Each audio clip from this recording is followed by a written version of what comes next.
Hello friends, आप सभी का मेरे यूटी फैक्ट चैनल पर स्वागत है। मेरा नाम उत्कर्ष। आप मुझसे पढ़ रहे हैं भारत का भूगोल। भारत के भूगोल के अंतर्गत अब तक हम लोगों ने कई प्रमुख टॉपिकों का अध्ययन कर चुके हैं। सबसे पहले हम लोगों ने देखा था भारत का सामान्य परिचय। सामान्य परिचय के बाद हम लोगों ने देखा था भारत की अंतर्राष्ट्रीय सीमा रेखा। अंतर्राष्ट्रीय सीमा के अंतर्गत हम लोगों ने देखा था भारत की स्थलीय एवं जलीय सीमा रेखा। फिर इसके बाद हम लोगों का मेन टॉपिक जो था भारत का भौतिक विभाजन, उसको स्टार्ट किए थे। भारत के भौतिक विभाजन के अंतर्गत भारत को मुख्यतः 3 भागों में वर्गीकृत करके पढ़ा जाता है, जिसमें सबसे पहले उत्तर के जो पर्वतीय प्रदेश है, जिसे हिमालय पर्वतीय प्रदेश कहा जाता है, उसमें वर्गीकृत किए थे। फिर इसके बाद देखे थे मध्य विशाल मैदान, जिसे गंगा ब्रह्मपुत्र के मैदान के रूप में वर्गीकृत किया जाता है। फिर इसके बाद जो मेन जो भौतिक संरचना देखने को मिलती है भारत की, उसे कहा जाता है प्रायद्वीपीय पठार।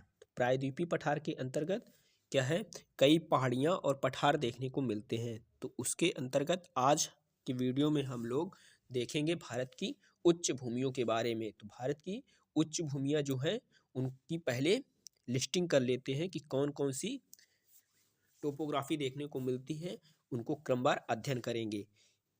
सबसे पहले हम लोग देखेंगे अरावली श्रेणी के बारे में। इसके बाद हम लोग पढ़ेंगे मालवा का पठार के बारे में। तो मालवा के पठार को देखेंगे, इसकी अवस्थिति एवं विस्तार देखेंगे। साथ ही साथ इस जो मालवा का पठार है, इसकी क्या विशेषताएं, इसको देखेंगे। फिर इसके बाद हम लोग देखेंगे बुंदेलखंड और बघेलखंड पठार के बारे में।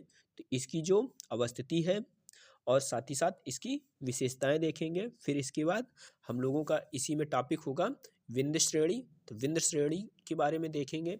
फिर इसके बाद हम लोग देखेंगे छोटा नागपुर पठार के बारे में। तो छोटा नागपुर पठार जो है, इसको मुख्यतः 2 भागों में वर्गीकृत करके पढ़ा जाता है। उत्तर के भाग को हजारीबाग का पठार, दक्षिण के भाग को कोडरमा के पठार के रूप में वर्गीकृत किया जाता है, इसको देखेंगे। फिर इसके बाद प्रायद्वीपीय पठार का ही उत्तर पूर्वी विस्तार जो है मेघालय पठार के रूप में देखा जाता है। तो मेघालय पठार के अंतर्गत गारो, खासी, जयंतिया पहाड़ियाँ भी देखेंगे। फिर इसके बाद हम लोग देखेंगे दक्कन का पठार। तो दक्कन के पठार के अंतर्गत जो पहाड़ी देखने को मिलती है, उसमें सतपुड़ा श्रेणी देखेंगे, महाराष्ट्र का पठार देखेंगे। फिर महानदी बेसिन देखेंगे।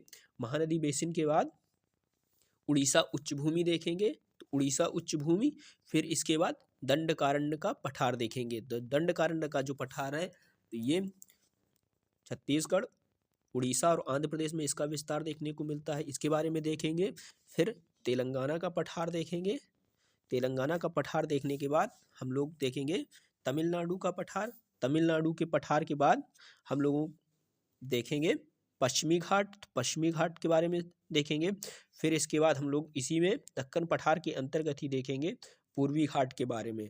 पूर्वी घाट के बाद हम लोग देखेंगे भारतीय समुद्र तट एवं द्वीप समूह।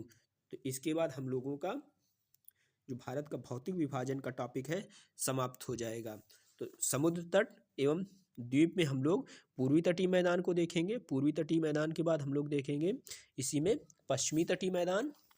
पश्चिमी तटीय मैदान के बाद हम लोग देखेंगे भारतीय द्वीप। तो भारतीय द्वीप के अंतर्गत हम लोग देखेंगे बंगाल की खाड़ी के द्वीप और बंगाल की खाड़ी के द्वीप समूह के बारे में देखेंगे। फिर बंगाल की खाड़ी में जो द्वीप समूह है, उसे अंडमान निकोबार द्वीप समूह के रूप में देखा जाता है। इसी के अंतर्गत बंगाल की खाड़ी के द्वीप में ही जो गंगा नदी के तट पर अवस्थित द्वीप है, उनको देखेंगे।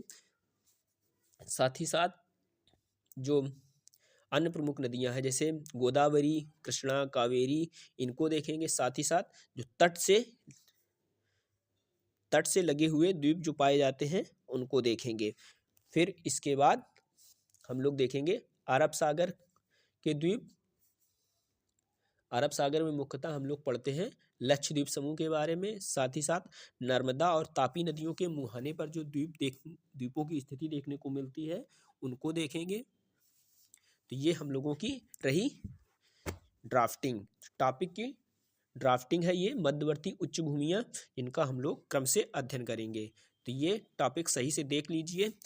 नेक्स्ट वीडियो में हम लोग इसका विस्तार जो देखने को मिलता है उसको पढ़ना शुरू करेंगे। सबसे पहले हम लोगों का टॉपिक होगा अरावली श्रेणी।